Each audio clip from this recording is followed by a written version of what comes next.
In society, we have a rough idea of what good and bad morals are.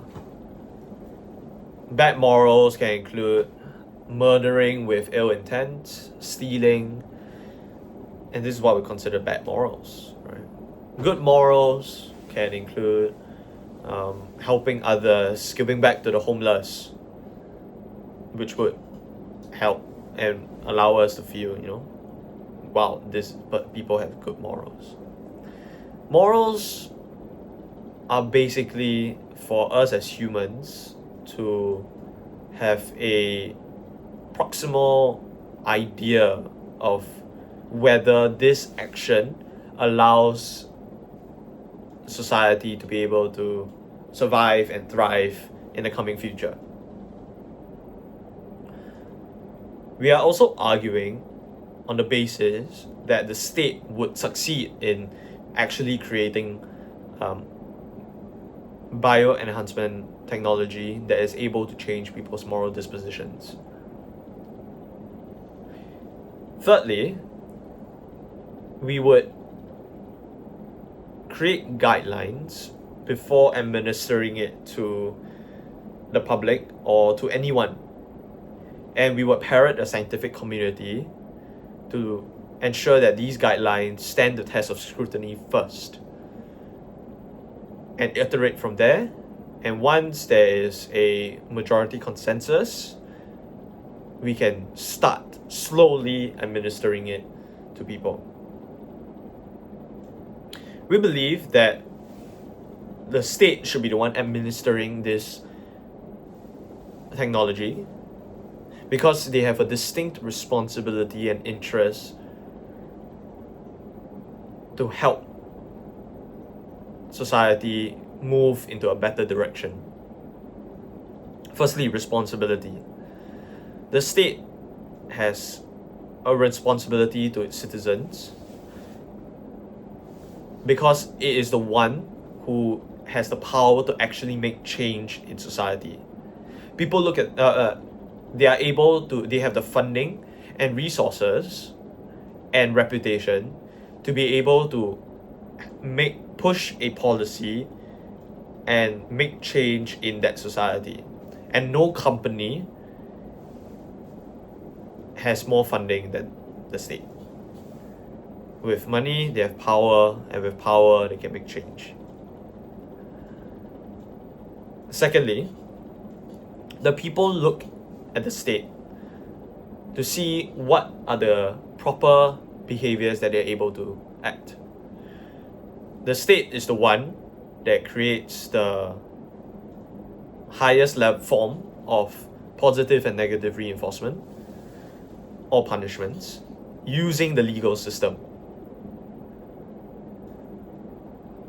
Therefore, as the people look at the state for the types of behaviors and types of ways that they're able to think, the state has the power and this distinct role to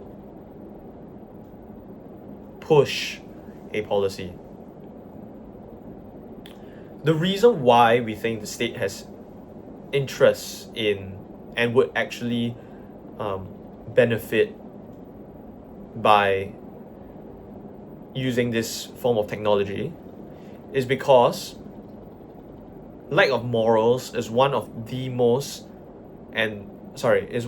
main drivers for why countries do not progress in the world.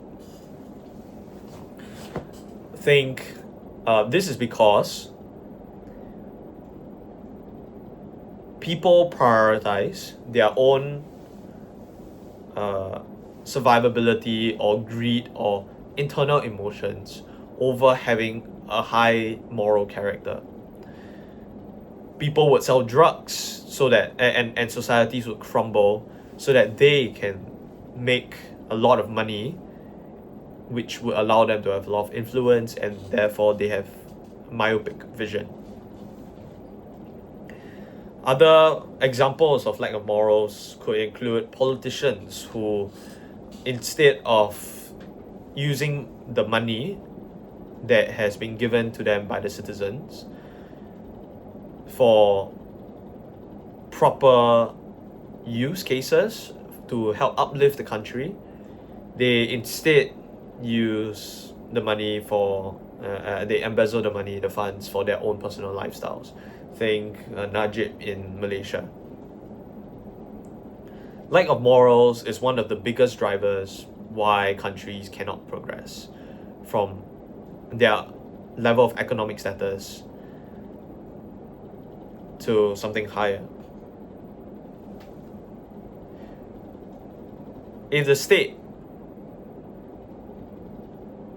enforces this technology from the top down, they will be able to create a country that is extremely moral, where people do not need to doubt each other and are able to create a very straightforward and clear action plans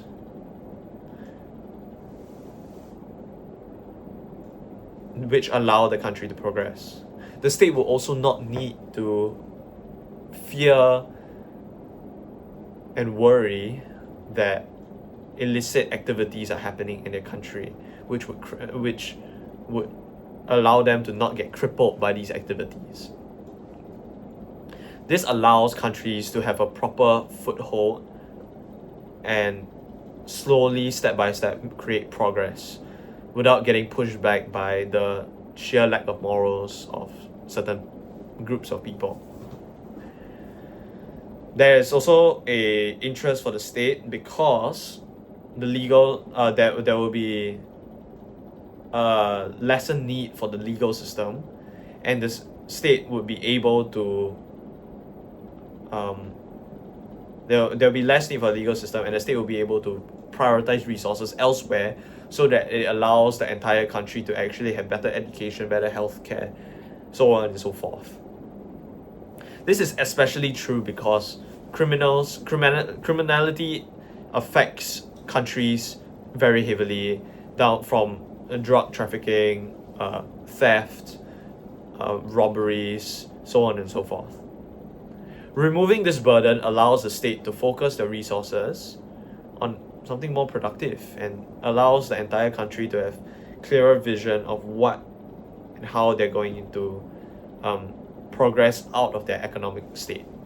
This is the reason why we are so proud to propose.